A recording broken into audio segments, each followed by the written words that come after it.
Hello friends, तो आज हम एक फॉर्म के बारे में जानेंगे जिसका नाम है INC 20A commencement of business. तो फ्रेंड्स, इस वीडियो में हम प्रैक्टिकल और थ्योरी दोनों कवर करेंगे।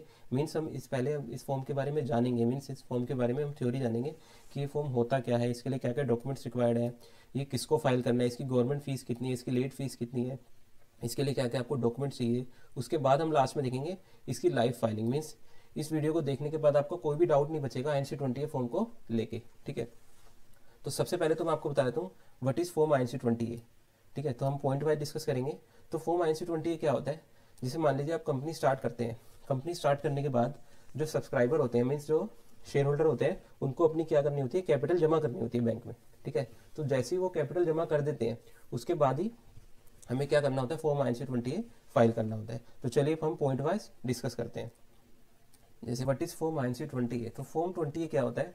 फॉर्म 20A एक डिक्लेरेशन होता है, declaration for depositing capital amount by the directors in the mention in AOA that needs to be filed by the directors of the company at the time of commencement of business. Means क्या, एक declaration file कर रहे हैं directors कि जो subscriber of the MOA है, means जो MOA के अंदर जो शेयर होल्डर हैं, उन्होंने अपनी कैपिटल अमाउंट जो है डिपॉजिट कर दिया। वो कहाँ डिपॉजिट कर दिया है? बैंक में डिपॉजिट कर दिया। और उसके बाद ही अपना बिजनेस क्या कर सकते हैं, वो कमेंस कर सकते हैं। बिना कैपिटल जमा करे बिजनेस वो कमेंस नहीं कर सकते। ठीक है, तो सबसे पहला काम क्या होता है कंपनी का, कंपनी के शेयर होल्डर्स का, कि कैपिटल को जमा कराना और बिजनेस कमेंट्स को फाइल करना, मीन्स INC 20A फाइल करना। उसके बाद क्या है, डॉक्यूमेंट्स रिक्वायर्ड। सेकंड पॉइंट मेरा क्या था, डॉक्यूमेंट्स रिक्वायर्ड। तो इसके लिए सबसे पहले तो आपको चाहिए होगी कंपनी की बैंक स्टेटमेंट।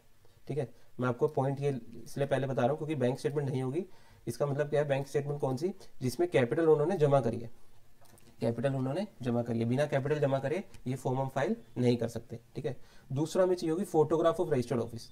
मीन्स क्या, जब तक फोटो नहीं होगी बिजनेस की तो अब ये भी हम फॉर्म फाइल नहीं कर सकते। मीन्स अब क्या, गवर्नमेंट ने फोटो भी मैंडेटरी कर दी है। अब फोटो में क्या होना चाहिए, फोटो में एक्सटर्नल बिल्डिंग भी होनी चाहिए। मीन्स क्या, बाहर की बिल्डिंग नजर आ रही हो, एंड इनसाइड ऑफिस मीन्स अंदर का ऑफिस नजर आ रहा हो। अभी मैं आपको सैंपल फोटो भी दिखाऊंगा कैसी होती है। उसमें कम से कम एक डायरेक्टर खड़ा हो और वहाँ पे क्या हो, बोर्ड भी लगाओ। मीन्स बोर्ड पे क्या होना चाहिए वो भी मैं अभी आपको बताऊंगा। जैसे बैनर होता है कंपनी का, जिसमें कंपनी का नाम, सिन नंबर वगैरह होता है। ठीक है, उसके बाद क्या, आप ऑप्शनल में ही लगाना चाहो तो लगा सकते हो। मीन्स क्या, जो डायरेक्टर हैं या सब्सक्राइबर हैं उनकी बैंक स्टेटमेंट भी लगा सकते हो, क्योंकि इसमें पैसा क्या हुआ होगा, क्रेडिट हुआ होगा कंपनी की बैंक में, और इसमें पैसा क्या हुआ होगा, डेबिट हुआ होगा। ठीक है, ऑप्शनल में आप ये लगाना चाहो लगा सकते हो, लेकिन फर्स्ट और सेकंड तो क्या है, आपका मैंडेटरी है। ठीक है, उसके बाद क्या है, when should file INC 20A। Means आपको कब फाइल करना है, with in 80 days from the date of incorporation of the company और स्टार्टिंग बिजनेस एक्टिविटी। मीन्स क्या, इन दोनों में से जो पहले हो जाता है उससे पहले पहले आपको फाइल करना है। मीन्स गवर्नमेंट टाइम देती है आपको 180 दिन के अंदर अंदर आपको फाइल करना है। लेकिन अगर आपको अपनी बिजनेस एक्टिविटी आप पहले ही स्टार्ट करनी है, मीन्स क्या, जैसी कंपनी बनी तो आपको वैसी अपनी बिजनेस एक्टिविटी स्टार्ट करनी है, तो आपको फॉर्म INC 20A उसी टाइम पे फाइल करना पड़ेगा, तभी आप अपनी बिजनेस एक्टिविटी कर सकते हैं। उसके बाद बात करते हैं गवर्नमेंट फीस की। तो गवर्नमेंट फीस कितनी है, अगर आपकी कैपिटल जो है, मतलब ऑथराइज शेयर कैपिटल 1 लाख से कम है तो 200 है, 1 लाख से 5 लाख के बीच में 300 है। मतलब ऐसी ये बाइफर्केशन दे रखी है गवर्नमेंट ने। तो आपकी जो गवर्नमेंट फीस है, जितनी कैपिटल आपकी बढ़ती रहेगी आपकी गवर्नमेंट फीस भी बढ़ती रहेगी। तो मैंने 1 लाख से 5 लाख वाले पे हाईलाइट इसलिए कर रखा है तो क्योंकि ज़्यादातर क्या होती है, कंपनियों की कैपिटल इतनी होती है। ठीक है, उसके बाद लेट फीस। अगर ये फॉर्म आप 180 दिन के अंदर अगर फाइल नहीं करते तो इसमें लेट फीस कितनी लगती है। मान लीजिए आपने 180 की जगह 185 दिन फाइल करा, तो आपका डिले कितना हुआ, 30 डेज का ही डिले हुआ। मतलब क्योंकि आपने 5 ही दिन डिले करे, तो आपकी जो फीस लगेगी 300 की जगह कितनी लगेगी, 600 लगेगी। ठीक है, मतलब 600 रुपये तो आपकी लेट फीस लगेगी और 300 रुपये नॉर्मल फीस, तो टोटल आपकी फीस कितनी हो जाएगी, 900। ठीक है, तो आप लेट फीस भी आपको करनी पड़ेगी अगर आप ये टाइम पे जमा नहीं करते हैं तो मैक्सिमम लेट फीस कितनी लगती है इसकी, 12 टाइम्स। मीन्स आपकी जो मैक्सिमम जो फीस हो सकती है, जैसे मान लीजिए 300 अगर नॉर्मल फीस है और मैक्सिमम लेट फीस होगी 12 टाइम, मतलब 3600 रुपये आपकी क्या हो जाएगी, मैक्सिमम लेट फीस। तो आपके फॉर्म की टोटल फीस कितनी हो जाएगी, 3900। ठीक है, उसके बाद मैंने आपको बताया था कि फोटोग्राफ भी चाहिए, और फोटोग्राफ में क्या होना चाहिए, बोर्ड होना चाहिए। तो बोर्ड पे क्या क्या कंटेंट होने चाहिए वो मैं आपको बता देता हूँ। जैसे बोर्ड पे क्या क्या होना चाहिए, एक तो सिन नंबर होना चाहिए कंपनी का, उसके बाद कंपनी का नाम होना चाहिए, कंपनी का एड्रेस होना चाहिए, कंपनी का मोबाइल नंबर, ईमेल आईडी होनी चाहिए, और GST नंबर अगर कंपनी के पास है तो वो भी होना चाहिए। ठीक है, तो ये सारी चीज़ें आपके बोर्ड में मेंशन हो तभी आपका बोर्ड जो है वैलिड माना जाएगा। जैसे मैं एक सैंपल बोर्ड आपको दिखा देता हूँ। जैसे कंपनी का नाम आ गया, इसमें एड्रेस आ गया, सिन नंबर आ गया, GST नंबर आ गया, ईमेल आईडी आ गई, मोबाइल नंबर आ गया। ठीक है, तो ऐसा ही आप बोर्ड बनवा सकते हैं। और साथ में क्या हो, डायरेक्टर भी खड़ा हो। जैसे मैं आपको सैंपल फोटो दिखाता हूँ। जैसे आप ये सैंपल फोटो देख सकते हैं, इसमें कंपनी का नाम आ गया, एड्रेस आ गया, सिन नंबर आ गया, GST नंबर आ गया, ईमेल आईडी आ गई। तो आप ऐसा ही बैनर लगवा सकते हैं अपने ऑफिस में। ठीक है, ये तो अंदर की फोटो होगी। जैसे ये अंदर की फ़ोटो आप अपने स्टाफ के साथ भी खिंचवा सकते हैं कि अंदर, ये बाहर की फ़ोटो होगी, बाहर की फ़ोटो में भी आपका बैनर, जैसे ये आ गया बैनर, ठीक है, फिर इसमें नाम आ गया, एड्रेस आ गया, सिन नंबर आ गया, ठीक है। तो ये सैम्पल फ़ोटो है, आपको बाहर की बिल्डिंग की फ़ोटो नज़र आ गई एक, तो ये देखिए ये, ठीक है, और ये अंदर की फ़ोटो आ गई, अंदर की 2-3 फ़ोटो। तो हमने 1 से लेकर 7 पॉइंट तो सारे डिस्कस कर लिए। अब हम देखेंगे 8 पॉइंट जो है क्या, लाइव फाइलिंग, मीन्स इस फॉर्म को हम कैसे फाइल करेंगे, ठीक है। तो चलिए हम उसके लिए हम क्या करेंगे, गूगल ओपन करेंगे। तो जैसे मैंने गूगल ओपन कर लिया, तो आप क्या लिखेंगे, MCA V3 login, MCA V3 login, इसके बाद F4 लॉगिन। यहाँ पे आप ID पासवर्ड, जैसे आप देख सकते हैं मैंने MCA V3 लॉगिन कर लिया। MCA V3 लॉगिन करने के बाद मैं MCA सर्विसेज पर टच करूंगा, अपने कर्सर को लेके जाऊंगा। उसके बाद मैं जाऊंगा कंपनी ई फाइलिंग, कंपनी ई फाइलिंग के अंदर जाऊंगा मैं इन्फॉर्मेशनल इन्वेस्टर सर्विसेज और INC 28 declaration for commencement of business. Open होगा, फॉर्म ओपन होने के बाद यहाँ पे आप क्या डाल देंगे, कंपनी का सिन नंबर डाल देंगे। मैंने सिन नंबर कॉपी कर रखा है, मैंने पेस्ट करके डाल देता हूँ।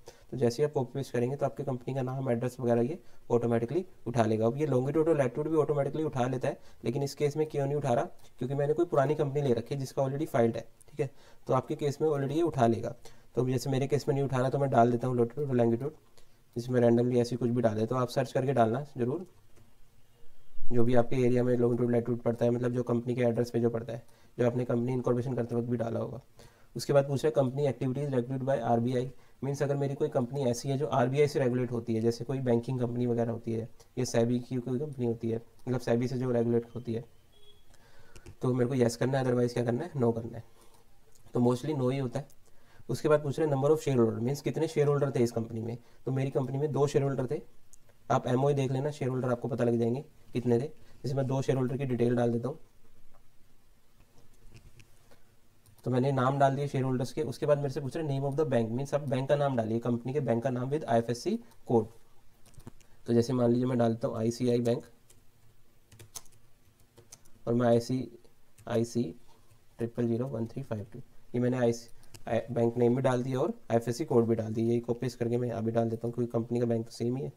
उसके बाद अकाउंट नंबर आप डाल दीजिए, मैं अभी कुछ भी डाल दूँगा, आप जो भी आपका अकाउंट नंबर है वो आप डाल देना, कंपनी का अकाउंट नंबर। उसके बाद आपको किस डेट को आपने कैपिटल डाली है वो डेट आप डाल देंगे। जैसे मान लीजिए मैं आज की डेट डाल देता हूँ, और जितना आपने अमाउंट डाला, जैसे मान लीजिए पेड अप कैपिटल आपकी थी 1 लाख, तो मान लीजिए 50,000 इनकी थी और 50,000 इनकी थी। ये मैं आपको सिर्फ सैंपल के लिए भर के दे रहा हूँ, अपने फॉर्म के अकॉर्डिंग भरना, अपने MOI के अकॉर्डिंग भरना। जिस डेट को पैसे आए वो डेट डाल देंगे आप, ठीक है। उसके बाद सेव और नेक्स्ट कर देंगे। सेव और नेक्स्ट करने के बाद आपसे photograph of the registered office external building, मतलब क्या, जो मैंने बताया था कि डॉक्यूमेंट्स आपको लगाने हैं, जैसे मैंने आपको सैंपल फोटो दिखाई थी कि आपको ऐसी सैंपल फोटो लगानी है, तो आप ये फोटोग्राफ लगा देंगे। और फोटोग्राफ के साथ साथ ही आप यहाँ पे क्या कर देंगे, बैंक स्टेटमेंट को भी मर्ज कर देंगे। जो कंपनी की बैंक स्टेटमेंट है जिसमें कैपिटल डिपॉजिट हुई है, वो भी आप इसमें मर्ज करके लगा देंगे। उसके बाद जैसे मान लीजिए मैं चूज फाइल करके अभी कुछ भी लगा देता हूँ।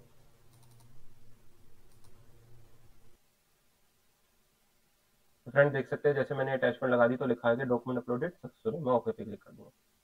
उसके बाद ऑप्शन अटैचमेंट में कुछ आप लगाना चाहे लगा सकते हैं, ठीक है। जैसे आप BR लगा सकते हैं, बोर्ड क्वेश्चन की कॉपी लगा सकते हैं, वैसे ये ऑप्शनल है, मैंडेटरी नहीं है। उसके बाद क्या पूछ रहे हैं मेरे से, I am authorised by the board, मतलब रेजोल्यूशन नंबर पूछ रहे हैं। रेजोल्यूशन नंबर आप जो भी डाल सकते हैं, जैसे मान लो मैंने 1 डाल दिया, और जिस डेट को आपका रेजोल्यूशन पास हुआ वो डाल सकते हैं।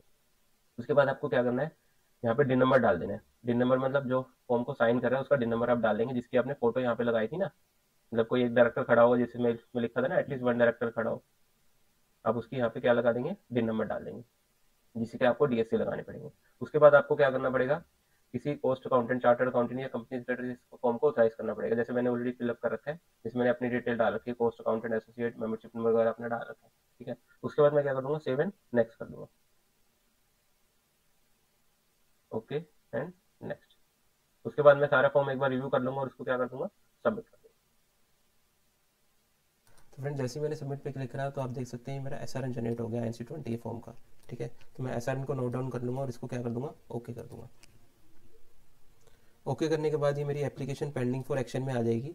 पेंडिंग फॉर एक्शन में आप देख सकते हैं इसमें क्या दिखा रहा है, pending for DSC upload and payment. तो मेरे को इसमें क्या लगाना है, DSC लगाने हैं और पेमेंट करनी है। तो मैं इसके लिए क्या कर लेता हूँ, डाउनलोड कर लेता हूँ। तो मैं अपलोड PDF पे क्लिक करता हूँ पहले। तो अपलोड PDF पे आप क्लिक करेंगे तो ये डाउनलोड PDF का ऑप्शन आ रहा है, तो आप डाउनलोड PDF पे क्लिक करेंगे। तो ये मैं अपनी PDF क्या कर लेता हूँ, मतलब ये INC20 फॉर्म है, मैं इसको क्या कर लेता हूँ, डाउनलोड कर लेता हूँ। तो ये मेरा फॉर्म क्या हो चुका है, डाउनलोड हो चुका है डेस्कटॉप पे। तो मैं इसको ओपन करके दिखाता हूँ आपको।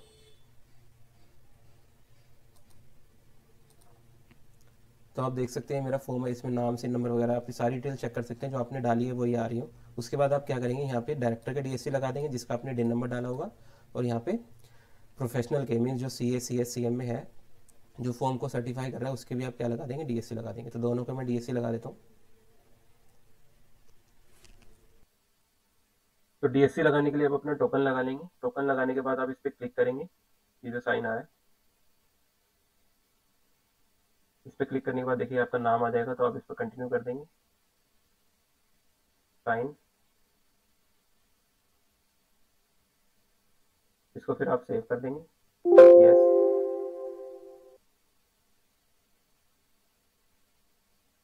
अपने टोकन का पासवर्ड डाल देंगे आप। तो आप देख सकते हैं DSC लग चुके हैं। ऐसे आप अपने प्रोफेशनल के भी DSC लगा देंगे या उनसे लगवा लेंगे, ठीक है। तो ये DSC में फटाफट लगा देता हूँ। तो फ्रेंड्स आप देख सकते हैं मैंने डायरेक्टर और प्रोफेशनल दोनों के DSC लगा दिए हैं। तो DSC लगाने के तो मैं क्या कर लूँगा, इस फॉर्म को क्लोज कर दूँगा और अपनी MC की ID क्या कर लूँगा, लॉगिन कर लूँगा। जैसे मैंने MC की ID लॉगिन कर ली है, लॉगिन करने के बाद मैं आ जाऊँगा पेंडिंग फॉर एक्शन में। ये मेरा दिखा रहा है INC20 है। इसमें मैं जाऊँगा अपलोड PDF पे। अपलोड PDF पे मैं क्लिक करूँगा। जैसे ही मैंने अपलोड PDF पे क्लिक करा तो मेरा चूज़ फाइल का ऑप्शन आ गया। तो मैं चूज़ फाइल करके अपना INC20 अपलोड कर दूँगा, जिसमें मैंने DSC अभी लगाए हैं। तो मैं यहाँ पे INC20 अपलोड कर देता हूँ। मैं इस पर डबल क्लिक कर दूँगा। तो ये देख सकते हैं जैसे ही अपलोड होगा तो ये लिखा आ जाएगा। अब मैं क्या कर दूँगा, अपलोड पे क्लिक कर दूँगा। तो ये लोडिंग हो रहा है।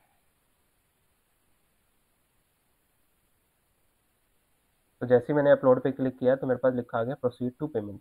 मीन्स मैं पेमेंट के लिए प्रोसीड कर दूँगा तो मेरा फॉर्म क्या हो जाएगा, सबमिट हो जाएगा, ठीक है। तो मैं प्रोसीड टू पेमेंट कर देता हूँ।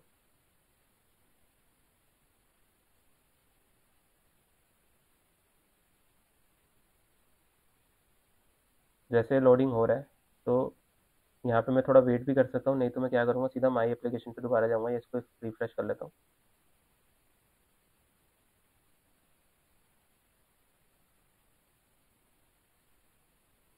रिफ्रेश करने के बाद मैं माई एप्लीकेशन पे जाऊँगा पेंडिंग फॉर एक्शन में।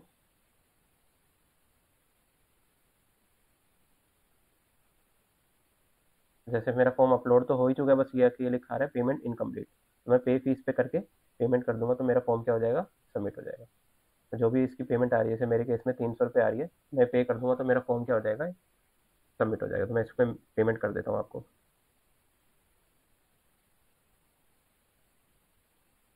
तो जैसे मैं पेमेंट करके दिखाता हूँ आपको, देखो पेमेंट कैसे सबमिट।